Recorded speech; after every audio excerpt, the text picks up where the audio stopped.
اسی طرح قرآن میں باقی جتنی بھی قوموں، رسولوں اور نبیوں کے حالات و واقعات بیان کیے گئے ہیں وہ قصے کہانیاں نہیں ہیں بلکہ وہ مسئلے ہیں۔ اللہ سبحانہ و تعالیٰ نے وہ موجودہ انسانوں کے، موجودہ اقوام، موجودہ قوم جو ہے اسی کے، موجودہ امت کے انہی کے حالات و واقعات بیان کیے، لیکن مسئلوں سے بیان کیے، ہر پہلو سے انہی کی حقیقت کو، جو یہ کر رہے ہیں، جو یہ کریں گے، جو ان کے نتائج نکلنے ہیں، جو ان کو جس چیز کا سامنا کرنا وہ ہر پہلو سے اللہ تعالیٰ سامنے لے آئے، مسئلوں سے، فوٹو کاپیوں سے۔ ماضی میں بہت کچھ ہوا، اس میں اللہ سبحانہ و تعالیٰ نے صرف وہ بیان کیا جو آئندہ ہونا تھا، قرآن کے نزول سے لے کر ساتھ کے قیام تک۔ یہ بات آج تک چھپائی گئی، جس وجہ سے ہر کسی کے نزدیک قرآن میں اللہ نے جو ماضی کی قوموں کے حالات و واقعات بیان کیے وہ محض قصے کہانیاں، اس سے بڑھ کر انہیں کوئی اہمیت و حیثیت حاصل نہیں ہے، اور اسی کا اللہ سبحانہ تعالیٰ نے قرآن میں صراحت کے ساتھ ذکر کر دیا کہ اللہ سبحانہ تعالیٰ نے قرآن میں مسئلے بیان کی، لیکن ان کا معاملہ کیا ہے، یہ آگے سے کیا کہتے ہیں، یعنی کہ یہ جو انسان ہے، ظاہر ہے ہم نے جب ان آیات میں دیکھا تو ان آیات میں اللہ تعالیٰ کیا کہہ رہے ہیں، اللہ تعالیٰ یہ کہہ رہے ہیں کہ اور تحقیق، یعنی تم اپنے گھوڑے دوڑا لو، تم جتنی جتنے تحقیقات کر لو، نتیجہ یہی نکلے گا، ہم نے انسانوں کے لیے اس قرآن میں ہر پہلو ان کے سامنے ہم لے آئے، ہر پہلو جو ان کے ساتھ ہونا تھا، جو انہوں نے کرنا تھا، جو بھی ان کو ہدایات درکار ہیں، ہر پہلو ہم ان کے سامنے لے، مسئلوں سے لے آئے، فوٹو کاپیوں سے لے آئے، لیکن حقیقت کیا، حقیقت یہ فابا، پس انکار کر دیا اکثر الناس، انسانوں کی اکثریت نے اس بات کا انکار کر دیا کہ اللہ نے قرآن میں مسئلوں سے بیان کیا ہے، نہیں بلکہ یہ تو قصے کہانیاں ہیں، مسئلے تو ہیں ہی نہیں۔ کیسے؟ یہ ہم دیکھتے ہیں کہ اللہ سبحانہ تعالیٰ کیا کہتے ہیں ان لوگوں کے بارے میں، ان کا آگے سے جواب کیا ہے۔ اللہ تعالیٰ کہتا ہے کہ ہم نے قرآن میں مسئلوں سے بیان کیا، اور یہ کیا کہتے ہیں، قرآن میں 9 مقامات پر اس بات کا ذکر ہے، 9 مقامات پر، ان 9 مقامات پر کیا ہے، یہی بات ہے، یہی چیز کہ جب ان کے سامنے اللہ کی آیات کو رکھا جاتا ہے، کھولا جاتا ہے، تو بجائے اس کے کہ یہ ان کو تسلیم کر لیں، مان لیں کہ یہ اللہ نے مسئلے بیان کیے، یہ پہلی قوموں کے قصے کہانیاں نہیں، لیکن ان کا معاملہ کہ یہ آگے سے جھگڑا ہی کرتے ہیں۔ سورہ الانعام کی آیت نمبر 25 آپ دیکھ رہے ہیں، اس میں کیا ہے، وَإِن يَرَوْا كُلَّ آيَاتٍ لَا يُؤْمِنُوا بِهَا حَتَّى إِذَا جَاءُوكَ يُجَادِلُونَكَ يَقُولُ الَّذِينَ كَفَرُوا إِنْ هَذَا إِلَّا أَسَاطِيرُ الْأَوَّلِينَ۔ اب اس سے بڑھ کر اور بات کیا ہو سکتی ہے، یعنی کہ اللہ سبحانہ وتعالیٰ کیا کہہ رہے، وَإِن، اور اگر یارو دیکھ لیں، کُلَّ آیَاتٍ، تمام کی تمام آیات، تمام کی تمام آیات، اللہ سبحانہ وتعالیٰ نے قرآن میں جن آیات کا ذکر کیا، کون سی آیات کا ذکر کیا، آسمانوں اور زمینوں میں، کائنات میں چھیڑ چھاڑ نہ کرو، پنگے نہ لو، فطرت کے اندر تبدیلی نہ کرو، فطرت کو نہ بدلو ورنہ یہ ہوگا وہ ہوگا، آسمان پھٹ جائے گا، زلزلے جائیں گے، طوفان آئیں گے۔ تو پہلی قوموں کی مسئلوں سے بیان کیا تھا کہ دیکھو انہوں نے بھی یہی کیا تھا، انہوں نے بھی یہی کیا تھا، نتیجہ کیا نکلا، نتیجہ کیا نکلا، تم بھی یہی کرو گے، نتیجہ یہ نکلا، سب کچھ بیان کر دیا۔ تو اللہ تعالیٰ یہی کہہ رہے ہیں کہ یہ اتنا کچھ دیکھنے کے باوجود بھی، اتنا کچھ ان کے سامنے کھول کر رکھ دیا، اتنا کچھ سامنے، اتنی آیات سامنے آنے کے باوجود بھی یہ ماننے کو تیار ہی نہیں، نہ صرف یعنی کہ ہر لحاظ سے وہ پریکٹیکلی عملاً وہ آیات آ گئیں، سامنے آ گئیں۔ تو اللہ تعالیٰ کہتے ہیں اگر یہ تمام کی تمام آیات بھی دیکھ لیں گے تو یہ تسلیم کرنے والے، یہ ماننے والے ہیں ہی نہیں، یہاں تک کہ جب بھی یہ آئیں گے، یعنی کہ تمہارے ساتھ ان کا آمنا سامنا ہوگا تو یہ آگے سے جھگڑا ہی کریں گے، آگے سے طرح طرح کی بےہودہ قسم کی دلیلیں ہی دیں گے، یجادلونک، تیرے ساتھ جدل کریں گے، یعنی کہ وہی باتوں میں نہیں بات مانے گے، اپنی طرف سے انتہائی بےہودہ قسم کی عجیب و غریب سے دلیلیں کرتے رہیں گے، بہانے بنائیں گے، اور جواب ان کا کیا ہے، یقول الذین کفروا، یہ جو لوگ ہیں جنہوں نے اس دعوت کا، ان باتوں کا انکار کر دیا، ان کا معاملہ کیا ہے، ان ھذا، ان کا کہنا تو یہ ہے کہ نہیں ہے یہ الا اساطیر الاولین، مگر ان کی حیثیت صرف اور صرف اتنی ہے کہ یہ پہلوں کی کہانیاں ہیں، اللہ نے یہ پہلوں کی کہانیاں قرآن میں بیان کر دیں۔ اسی طرح آگے جب دیکھیں وَإِذَا تُتْلَىٰ عَلَيْهِمْ، سورہ انفال کی آیت نمبر 31، وَإِذَا تُتْلَىٰ عَلَيْهِمْ آيَاتُنَا قَالُوا قَدْ سَمِعْنَا لَوْ نَشَاءُ لَقُلْنَا مِثْلَ هَٰذَا إِنَّ هَٰذَا إِلَّا أَسَاطِيرُ الْأَوَّلِينَ، یہاں بھی پھر وہی بات۔ اس طرح آگے جتنی بھی آیات ہیں، آگے جائیں آپ سورہ نحل کی آیت نمبر 24، وَإِذَا قِيلَ لَهُمْ مَاذَا أَنزَلَ رَبُّكُمْ قَالُوا أَسَاطِيرُ الْأَوَّلِينَ، یعنی کہ جب ان کو کہا جاتا ہے، جب ان کو کہا گیا تھا، ان کو کہا جاتا ہے لہم، ان کو، ماذا، جو کچھ بھی، انزلا اتارا ہے ربکم تمہارے رب نے، وہ ان کو بتایا جاتا ہے. تو ظاہر ہے قرآن تو پہلی قوموں کے حالات و واقعات بیان کر رہا ہے، پورے کا پورا قرآن ہی اسی کے اوپر ہے. تو یہ کیا کہتے ہیں قالوا اساطیر الاولین، ان کا جواب یعنی نتیجہ رد عمل میں ان کا جواب یہ آتا ہے اساطیر الاولین یعنی پہلوں کی کہانیاں ہیں، یعنی کہ یہ آیات تو یہ تو بنی اسرائیل کی ہیں، یہ تو ان کے واقعات کو ان کے بارے میں ذکر ہو رہا ہے، یہ تو آیات ان کے لیے تھیں، یہ تو اللہ تعالیٰ ان کے بارے میں بتا رہی ہے، یہ تو ان کا قصہ بیان کر رہا ہے، یہ تو فلاں قوم کا قصہ، یہ فلاں، یہ قوم نوح کا، یہ قوم عاد کا، قوم سمود کا، یہ آل فرعون کا. تو پیچھے رہ گیا. تو اسی طرح جتنی بھی آیات ہیں سکرین کے اوپر آپ کو نظر آ رہی ہیں ان میں یہی بات آپ کو ملے گی.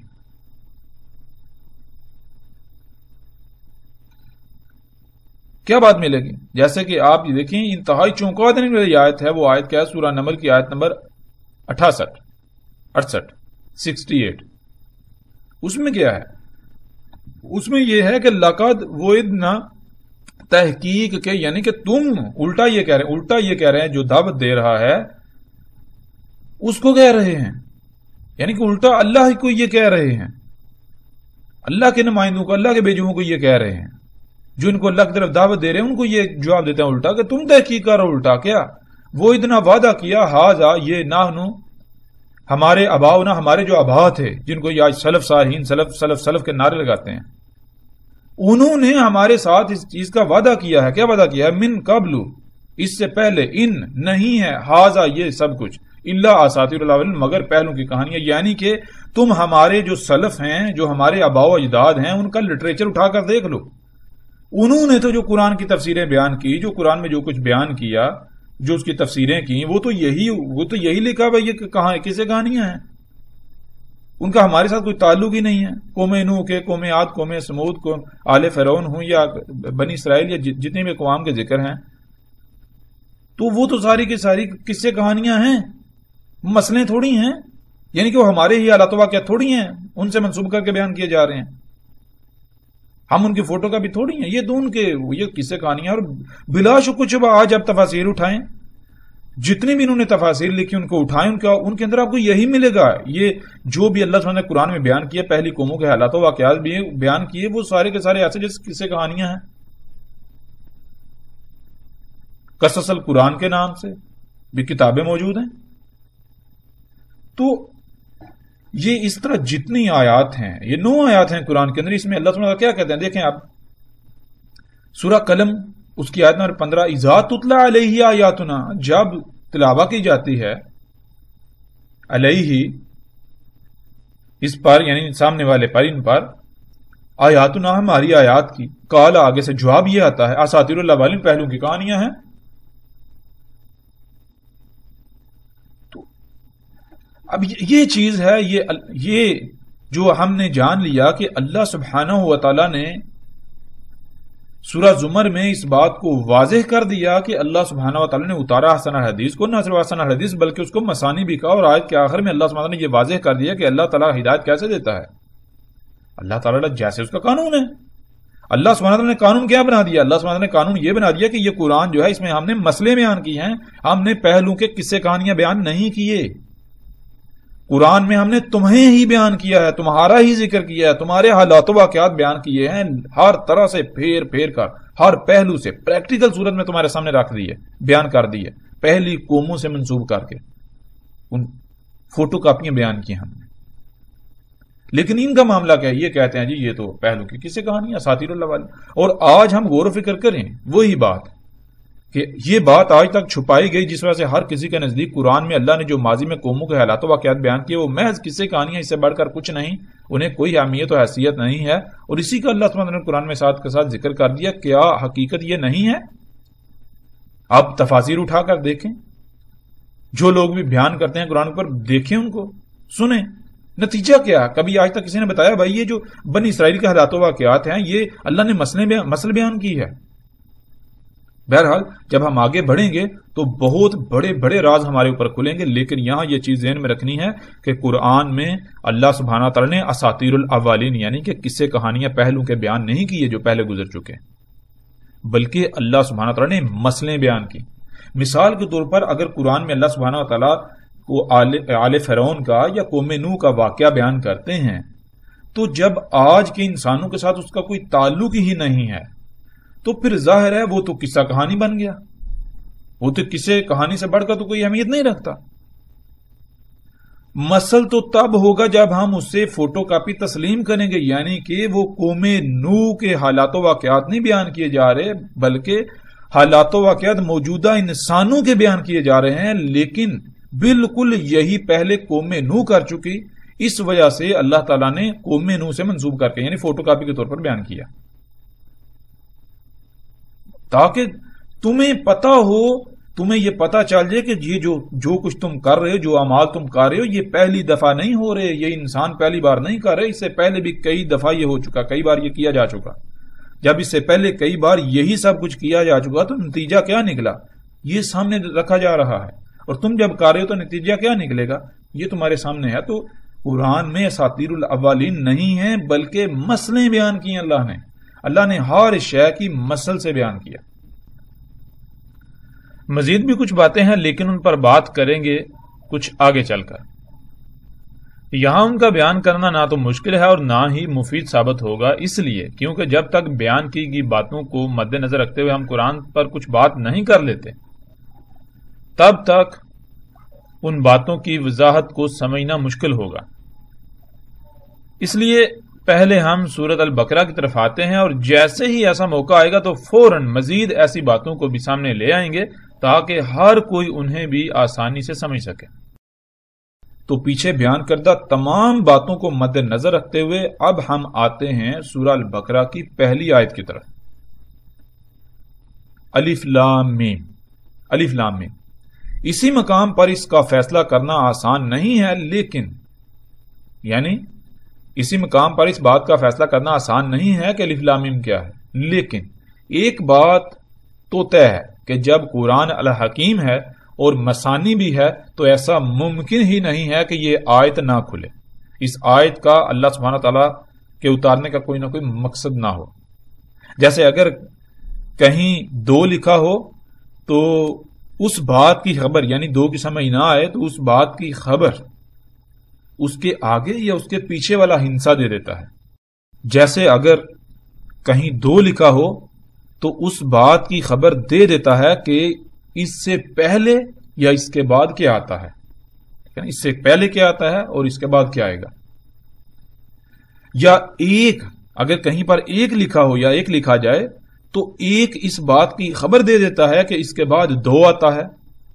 بالکل اسی طرح اگر الف لام میم اس مقام پر سمجھ نہیں آتی تو ہمیں اگلی آیت کی طرف بڑھنا چاہیے، یقیناً وہ خبر دے دے گی کہ الف لام میم کیا ہے۔ کیوں؟ اس لیے کہ ہم نے یہ بات ذہن میں رکھنی ہے کہ قرآن کیا ہے، اس کو اللہ سبحانہ وتعالیٰ نے مثانی بھی کہا ہے، مثانی۔ تو ایک آیت جو ہے، ایک آیت وہ مثانی ہو سکتی ہے اگر وہ 1 سے زیادہ الفاظ ہوں، وہ الفاظ آپس میں مثانی ہیں، لیکن جب ایک آیت ہے ہی ایک لفظ پر مشتمل تو اس کا مثانی ہونا فی الحال تو یعنی آپ کو نظر نہیں آئے گا، ملے گا نہیں۔ تو جب تک یہ آیت مثانی نہیں بنے گی تب تک سمجھ نہیں آئے گی۔ تو اس آیت کو مثانی بنانے کے لیے یا تو اس آیت میں 1 سے زیادہ الفاظ ہونے چاہیے تھے، یعنی الف لام میم کے آگے بھی الفاظ آنے چاہیے تھے کچھ، تاکہ ان کے ساتھ یہ لفظ جڑتا سمجھ آتی، اور اگر وہ نہیں ہے اور الفاظ نہیں ہے تو پھر اگلی آیت کے ساتھ اس کو جوڑا جائے گا، مثانی بنایا جائے گا۔ آگے بڑھتے ہیں بہرحال اگلی آیت کی طرف۔ دوسری آیت ذالک، یعنی ذالک الکتاب لا ریب فیہ ھدی للمتقین۔ ذالک کسے کہتے ہیں؟ ذالک عربی میں دور کے لیے استعمال ہوتا ہے، جیسے ہم اردو میں دور کے لیے وہ کا لفظ استعمال کرتے ہیں، وہ اٹھا کر لاؤ، وہ شے، یہ نہیں۔ ذالک الکتاب یعنی وہ الکتاب۔ آگے بڑھنے سے پہلے ہم پر فرض ہے کہ ہم یہاں پیدا ہونے والے سوال کو ضرور سامنے رکھیں۔ کہا جا رہا ہے وہ الکتاب، کیا وہ الکتاب قرآن ہے یا کوئی اور کتاب؟ اگر وہ الکتاب کہا جا رہا ہے تو اس سے مراد یہ قرآن کسی بھی صورت نہیں ہو سکتا۔ کیوں؟ کیونکہ اگر وہ الکتاب سے مراد یہ قرآن ہوتا جو ہمارے سامنے ہے تو پھر سب سے پہلی آیت یا سب سے پہلی بات ذالکہ کی بجائے ھذا یعنی یہ